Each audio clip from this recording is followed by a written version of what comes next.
Wala na bang maisip na ulam? Tara, maglista tayo ng uulamin natin ng buong linggo.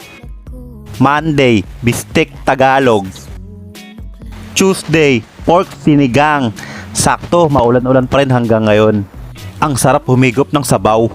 Wednesday, pritong isda at pritong talong. Tapos isasawsaw sa toyo, kalamansi na may sili. Thursday, adobong nagmamantika. Manok man yan o pork.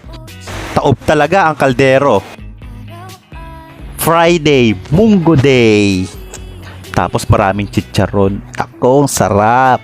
Saturday, cheesy kaldereta. Sarsa pa lang yan, ulam na. Sunday, ginataang kalabasa. Sana po nakatulong ako ng uulamin nyo for the whole week. Panalo!